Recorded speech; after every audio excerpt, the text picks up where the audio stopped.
வணக்கம் நண்பர்களே. பொதுவாக ரஜினியோடு வேலை பார்த்தவங்க அல்லது ரஜினியினுடைய நண்பர்கள் இவங்கெல்லாம் அவரை தேடி போய் அவர் வீட்டில் போய் பார்த்து பேசுறது வழக்கம். ரஜினி அவங்க கூட பேசுவார். அரசியல் தலைவர்கள், இந்த கட்சி, சினிமா இதற்கெல்லாம் அப்பாற்பட்டு அவர்களை நண்பர்களை சந்தித்து பேசுறது, மணிக்கணக்கில் பேசுறது ரஜினியுடைய வழக்கம்.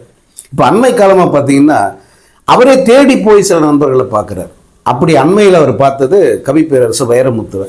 நேற்று போய் அவருடைய வீட்டுக்கு போய் பார்த்து பேசியிருக்காரு. மணிக்கணக்கில் இருவரும் பேசியிருக்காங்க.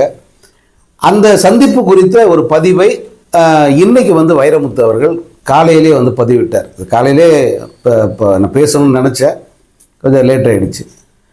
அந்த பதிவு ரொம்ப நேர்த்தியாக, அதாவது அண்மை காலத்தில் வைரமுத்துவினுடைய பதிவுகள் ட்விட்டர் மற்றும் ஃபேஸ்புக்கில் ஒரு போடுற பதிவுகள் எல்லாமே ரொம்ப ரொம்ப நீட்டாக, ரொம்ப ஷார்ப்பாக, சொல்ல வந்ததை அப்படி நெத்தியில் அடித்த மாதிரி ரொம்ப கரெக்டாக சொல்கிறாரு.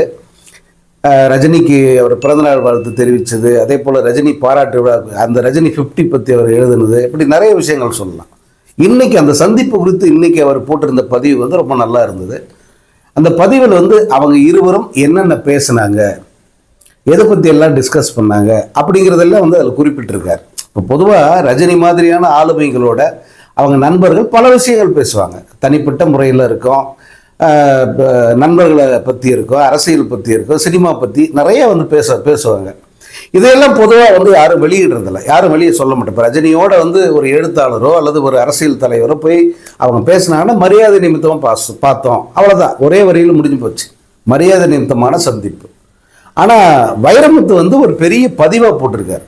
ஒரு 30 வரிகள் கொண்ட ஒரு கவிதை மாதிரி அதை அவர் எழுதியிருக்காரு. அதில் இருவரும் என்னென்ன பேசணும், அரசியல் நடப்புகள் என்னென்ன பேசணும், சினிமாவில் என்னென்ன பேசணும், இதெல்லாம் அவர் குறிப்பிட்டிருக்கார். குறிப்பாக அதில் அரசியல் பற்றி பேசினதை அவர் தெரிவிச்சிருக்கார். இந்த வெப்பம் தகிக்கிற தமிழ்நாட்டு அரசியல் பற்றி நீண்ட நேரம் விவாதித்தோம் அப்படின்னு சொல்கிறார். அப்போ என்ன பேசியிருப்பாங்க? திமுக அதிமுக கூட்டணிகள், இந்த தவிட்டு தற்கொலைகளுடைய அரசியல் அலம்பல்கள், இன்னும் இருக்கிற நிலவரம் எப்படி இருக்குது, அரசியல் நிலவரம், தேர்தலில் யாருக்கு வெற்றி வாய்ப்பு அதிகமாக இருக்குது, என்னென்ன வியூகங்கள் வகுக்கிறாங்க. அதில் குறிப்பாக வைரமுத்து அவர்கள் முதலமைச்சர் மு.க. ஸ்டாலினுக்கு நெருக்கமானவர், திமுக சார்பு நிலை உடையவர். ஸோ அவர் கூட பேசும்போது இந்த திமுகவினுடைய வியூகங்கள் பற்றியெல்லாம் நிச்சயமாக இருவரும் பேசியிருப்பாங்க. அதை அவர் ஓப்பனாக குறிப்பிட்டிருக்கார். அதுக்கு அடுத்து அவர் போட்டது தான் பெரிய பாம். எல்லோருமே என்னவா இருக்கும் அப்படின்னு கேட்குறாங்க. என்னவா இருக்குன்னு நமக்கும் தெரியாது, பேசுறது அவங்க 2 பேர் தான். அதில் ஒருத்தர் தான் இதை சொல்லியிருக்காரு. முக்கியமாக வடநாட்டில் நடக்க போகிற மிகப்பெரிய அரசியல் மாற்றம் குறித்து அவர் தனக்கு தெரிந்ததை என்னிடம் பகிர்ந்து கொண்டார் அப்படின்னு அவர் சொல்லியிருக்கார். தனக்கு தெரிந்ததுன்னா அவருக்கு சர்வ நிச்சயமா தெரியும். ரஜினி ஒரு விஷயத்த சொல்றாருன்னா அவர் அதில் உண்மை இல்லாமல் வெறும் வதந்திகள் மாதிரி 2 நண்பர்கள் பேசிக்க மாட்டாங்க. அவருக்கு குறிப்பாக வடநாட்டில் அவருக்கு நிறைய நண்பர்கள், அரசியல் மட்டத்தில் நிறைய நண்பர்கள், அது பாஜக காங்கிரஸ் இரண்டிலுமே அவருக்கு நிறைய நண்பர்கள் இருக்காங்க. அதை தாண்டி பாலிவுட்டில் அவருக்கு இல்லாத அந்த அவருடைய ஃப்ரெண்ட் சர்க்கிள் மிக பெருசு. இப்போ பாலிவுட்டில் இருக்கிற ஃப்ரெண்ட் சர்க்கிளுக்கு பல விஷயங்கள் தெரியும்.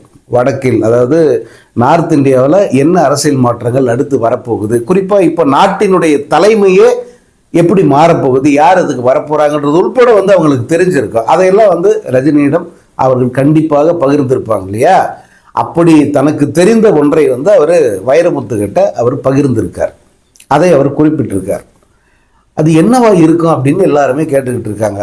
மோடி அநேகமாக மாற்றப்படுவார், அந்த இடத்துக்கு யோகி ஆதித்யநாத் பிரதமராக வர வாய்ப்பு இருக்கிறது அப்படின்னு இப்போ சொல்ல ஆரம்பிச்சிட்டாங்க. அதுதானா அப்படின்னா நமக்கு தெரியாது. ஆனால் அப்படி ஒரு பேச்சு ஓடிக்கிட்டு இருக்கு. ஏன்னா மோடிக்கு வயதாகி விட்டது, 75 வயதை கடந்துட்டார் அவர்.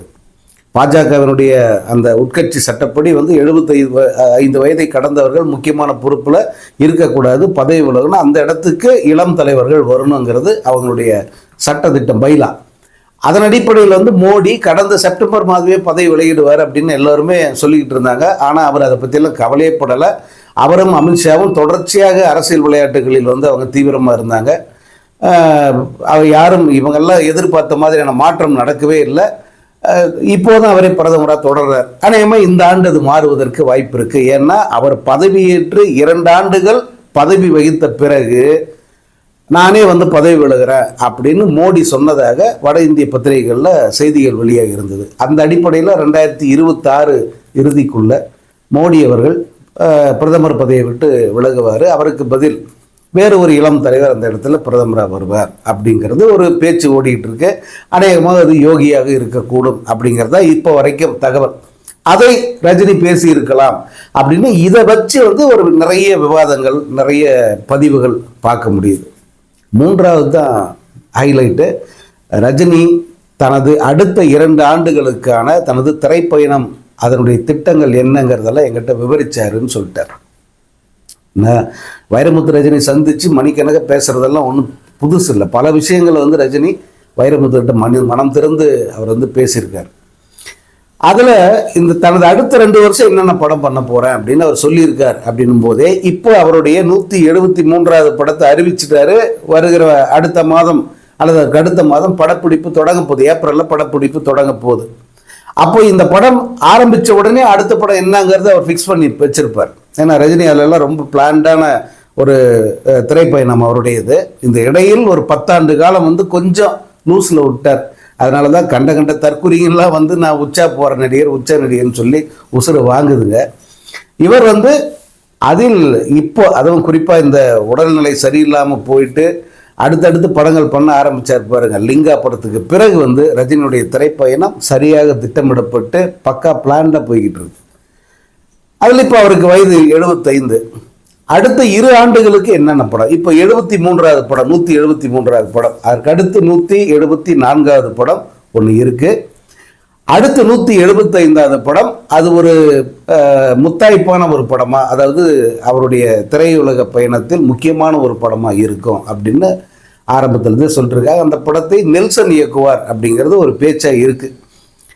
இப்போ அவர் இந்த 173வது படத்தை சிபி இயக்குகிறார். 173வது படத்தின் இயக்குனர் யாருங்கிறது தெரியாது. 175 நெல்சன் இயக்குவார் அப்படின்னு இப்போ சொல்லியிருக்காங்க. அந்த படத்தில் சூப்பர் ஸ்டார் ரஜினிகாந்த் அவர்களும் கலைஞானி கமல்ஹாசன் அவர்களும் இணைந்து நடிப்பார்கள் அப்படிங்கிறதா வந்து இப்போ வரைக்கும் பேச்சா இருக்கு.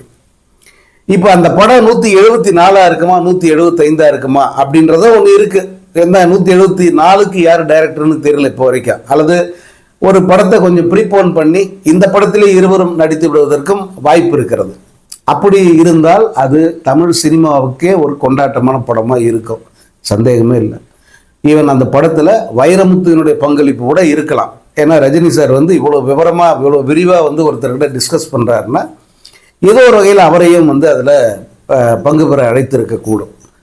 இது வழக்கமாக எல்லாரும், அதாவது அவருக்கு நெருக்கமான நண்பர், இப்போ மோகன் பாபு, இளையராஜா, இந்த மாதிரியான நண்பர்கள்கிட்ட அவரது அடுத்த படங்கள் என்ன பண்ண போகிறாரு அப்படிங்கிறத பேசுறது வழக்கம். அப்படித்தான் வந்து வைரமுத்துக்கிட்டே பேசியிருக்காரு. ஸோ அது ரசிகர்கள் மத்தியில் வந்து மிகப்பெரிய ஒரு நிறைவை வந்து கொடுத்துருக்கு. அப்பா தலைவர் வந்து இன்னும் 2 ஆண்டுகள், இன்னும் 2 படங்கள், இந்த 173 தவிர இன்னும் 2 படங்கள் இருக்குது அப்படிங்கிறது வந்து ரசிகர்களுக்கு ஒரு பெரிய மகிழ்ச்சியான விஷயம் இல்லையா? இப்போது இந்த 2026 இந்த படம் முடியுது.